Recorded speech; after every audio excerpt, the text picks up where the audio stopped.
Die vraag wat ek wil vra is, kan Jesus my vertrou? Kan Jesus my vertrou? Is dit nou dan geraak? Want ons lees toe, onthou nou, die Here het vir Job, vir Satan gesê, het jy my dienaar Job ontmoet? Daar's niemand soos hy nie, hy lewe opreg.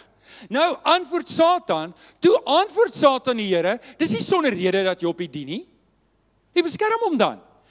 Hy beskerm sy huis, hy kan niks aan hierdie man doen nie. Hy beskerm sy huis, hy beskerm sy goed. Alles wat hy doen is voorspoedig. En hoor sy verontwaardigheid in die volgende sin. Hy sê, selfs, wat verontwaarding aandui, selfs sy veeteel vinnig aan. So wat het dit met hom te doen? Wat het dit met hom te doen? Maar raak nou net aan sy besittings. En kyk of hy nie in die gesig vervloek nie.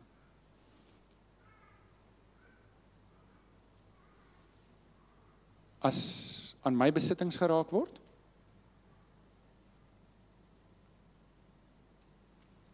as aan my goed geraak word,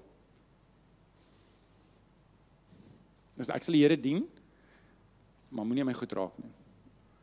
Ek sê dit nie, ek dink dit nie, maar ek leef dit uit. Here, ek sal U dien, maar ek soek beskerming. Ek dink dit nie, ek sê dit nie, maar ek het daai tipe teologie. Toe sê die Here vir Satan, alles wat hy het gee, kan jou mag oor, net aan hom mag jy nie raak nie. En die Satan het van daar af weggegaan. Kan julle die absolute vertroue hoor wat die Here het in Job? Hy sê, hoor, hierdie is nie 'n goeie weerschriste nie. Hierdie is my kind. Ek ken hom. Ek weet wat in hom is. Ek weet, daai dag sal hy nie wegdraai van my af nie, ek weet dit. En julle, ons kan nou baie praat oor die onreg, en ons kan baie praat oor, ja, maar hoorie julle, Job se storie is nodig vir my en jou om te hoor. Mense predikante preek nie graag oor Job nie. Dis nie lekker, hulle maak nie flieks oor Job se lewe nie. Dis nie 'n lekker storie om te vertel nie. Maar hier's wat ek jou wil vra is kan die Here jou vertrou? Kan die Here jou vertrou vanoggend? En die vraag wat ek wil vra is, waarom dien ek die Here? Dien ek die Here want dis soos as ek die Here dien, dan het ek ekstra beskerming. Dis soos versekering wat ek het. Is dit omdat ek hoop die Here beskerm? Is dit omdat ek hoop die Here beskerm my eiendom? Ek wil ook vee, jy weet, vinnig uitbrei en aanteel in. Ek wil dit ook hê, so ek dien die Here. Verstaan julle wat ek vra? Dien ek die Here vir al die voordele wat daar is? Of is daar werklik 'n dankbaarheid? Here, ek verdien absoluut niks nie.